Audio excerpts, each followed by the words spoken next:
the interdiction unit. So they're working the interstate. They see a car acting suspicious, violating traffic laws, 3 different traffic laws to be exact. They pull them over. It's occupied by 2 Hispanic males. First one, Mr. Moreno here, Frankie Moreno, and the second is Jackson Perez Godines. These 2 guys are in the front seat. In the back seat are 2 children, Hispanic males as well. One thing leads to another. They start interviewing these guys, the 2 guys in the front seat. The stories don't match. Obviously something's going on. All 4 individuals are extremely nervous. So one thing leads to another. We call for FDLE. FDLE responds out to the interstate. And what basically occurred, the 2 individuals, Mr. Moreno as well, they get arrested on 2 trafficking, or excuse me, they get arrested for human trafficking and human smuggling. And Mr. Moreno here was a sex offender. And Mr. Moreno here was a sex offender from Texas. And he had 2 boys in the back seat, 2 juvenile with us here today, and Chris Williams from FDLE. He's the supervisor at the Pensacola office. And we're going to talk to you about a very special case today. I came out probably a year and a half or 2 years ago and stated that we were forming an interdiction unit that would be operating on I-10. Well, they've been out there and they've gotten some busts, but yesterday they got a bust, first in Santa Rosa County history, human trafficking. So 2 deputies are working the interstate, and by the way, this is a state, local, and federally government kind of task force, we could say, the interdiction unit. So they're working the interstate. They see a car acting suspicious, violating traffic laws, 3 different traffic laws to be exact. They pull them over. It's occupied by 2 Hispanic males. First one, Mr. Moreno here, Frankie Moreno, and the second is Jackson Perez Godines. These 2 guys are in the front seat.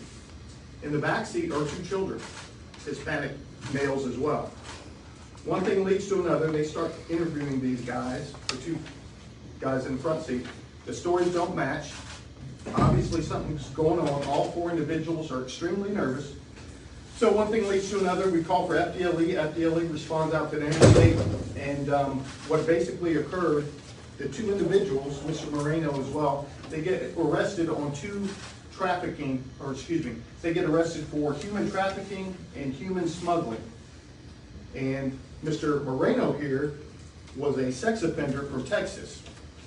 And he had 2 boys in the back seat, 2 juvenile boys. So,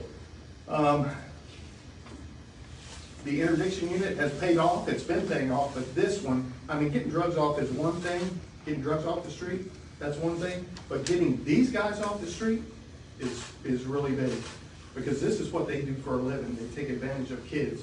And both of these guys are in the Milton Hilton on a $1 million bond right now. So they are not getting out anytime soon. And I'm going to have Chris Williams come up for just a second and explain what they did in conjunction with us and the Border Patrol, and then you can ask questions after that. Good afternoon. Chris Williams. I'm the Assistant Special Agent in Charge for FDLE's Pensacola Regional Operations Center. I want to start out by thanking Sheriff Johnson and his deputies for calling us quickly on this. Our local, state, federal partnerships are important to what we do every day, but very important in a case like this involving trafficking of kids.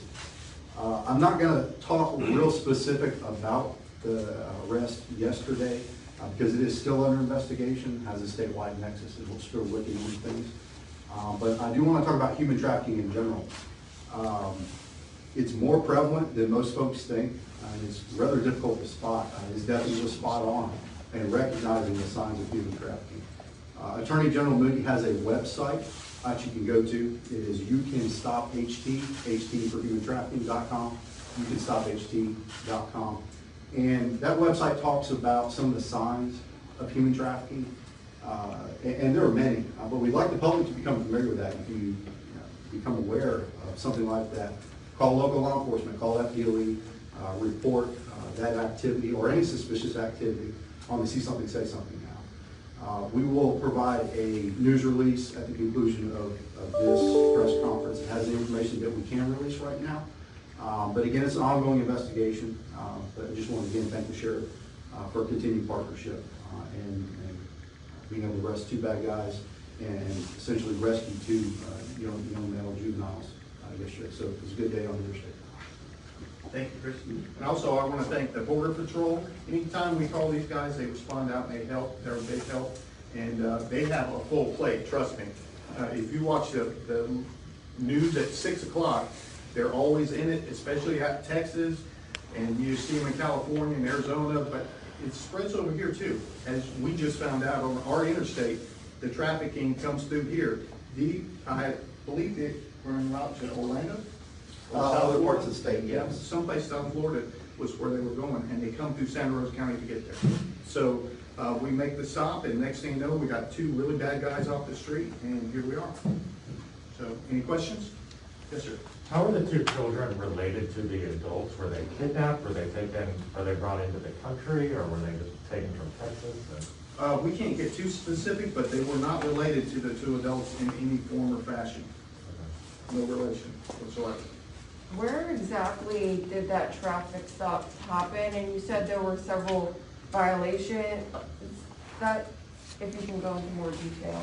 So the violations, one was an obscure tag, broken windshield, and tailgating were the three infractions that they ended up pulling the car over for.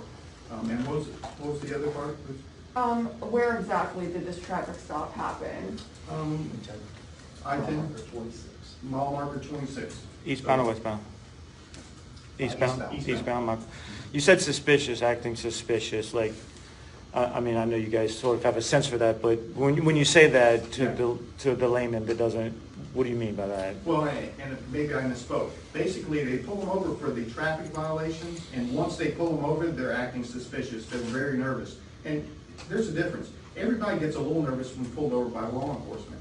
But when you're visibly shaking and can't make eye contact, and obviously something's up, and that's what I talk about suspicious behavior. Oh, I misunderstood. I thought you meant someone saw them acting suspicious and No, pulled they them pulled them over. over on the three. Oh, I traffic see, violations. I'm sorry, I misunderstood. And what's the process of identifying the two boys? And do you have any idea where they're from?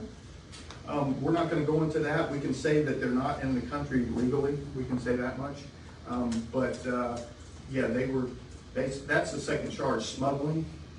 And, you know, if you bring somebody into this country, you're an adult, and you bring somebody into this country that doesn't belong here, that's smuggling. So, human smuggling. What about the two suspects? Were they here legally?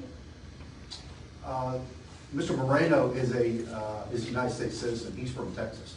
I can't remember the other guy's last name. Help me out. Perez? Yes. Jackson, I'm just calling him Jackson. Yeah. Jackson is not a U.S. citizen. He is from Guatemala. And do you think this is part of a larger operation? Oh, there's absolutely no doubt, yeah. Without a doubt. They're not gonna spend a lot of time and effort on just two children unless they do it on a regular basis. And that's just my opinion as the sheriff of Santa Rosa County.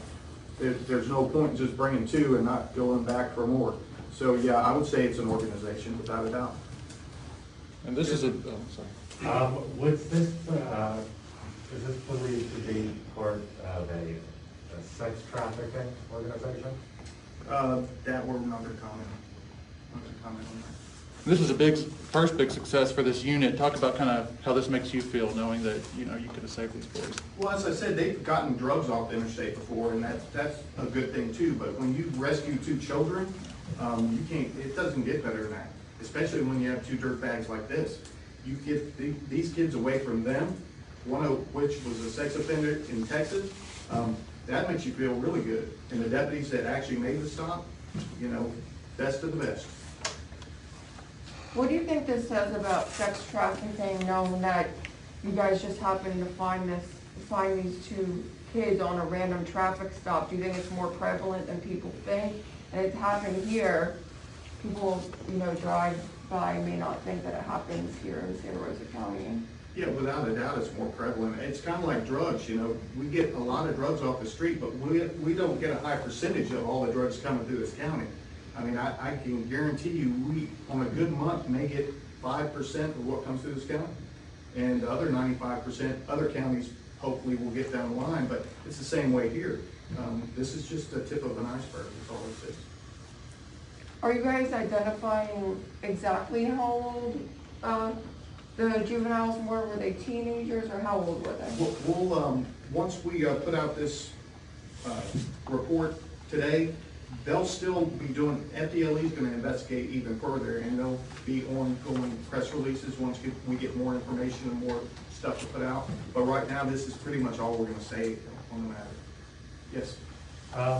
Are the two suspects, is there any possibility that they could be part of a Central American criminal cartel? I don't know right now. That's something that FDLE will probably discover, I'm sure. If they are, they'll find it out.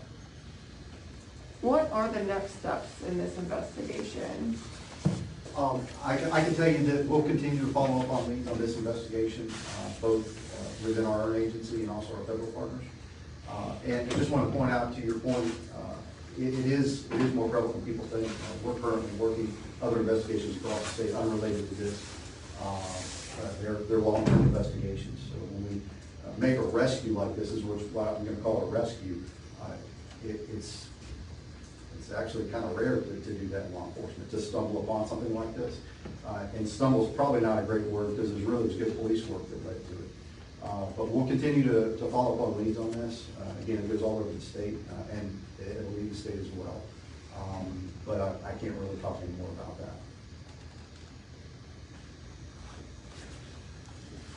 Anything else? One last thing. Yeah. What, I don't know if you can say what the suspects were, what the kids, if they did say anything to you guys? What the suspect said to us? Yeah, the suspects or the kids? Yeah, we can't really go into that. We can tell you that Mr. Moreno, the driver of the vehicle, wasn't totally cooperative, and I know this is going to shock you guys, so get prepared. They lied to us about what they were doing and why they were doing what they were doing. So these guys, like I said, these mutts right here, they've had run-ins with the law before. They know what they're doing, and you know they're not going to tell us to come out and confess. They know better than that. But now with $1 million bond, they're not getting out. They won't be getting out until they go to trial. So that's a good thing. These guys can't pick on kids after this. What did they tell you they were doing? I don't know exactly. I know I read the report, and we're not really going to go into it, but I can tell it was all BS. I could tell just reading it. So, but you kind of expect that from guys like this. If you're trafficking in children, yeah, it doesn't get much lower than that. Is there anything that the community can do to help you all in these types of? Sure. The main thing is see something, say something. If you see something that looks suspicious, and we gave you the website to look it up on, you know, the signs of human trafficking. You see something, call us. That's what we're here for. And I can't tell you how many times we get called to a situation and they're like, I'm sorry to bother you. And well, you're not bothering us. It's our job. Call us when you need us and we're going to be there for you. In the same way with FDLE and Border Patrol. We're here to help. You see a lot of things on TV about cops doing bad things or whatever. That's a very small percentage of the badge. A very small percentage of people wearing a badge do something like that. We're here to help, and I guarantee you, if you call us, we'll be there.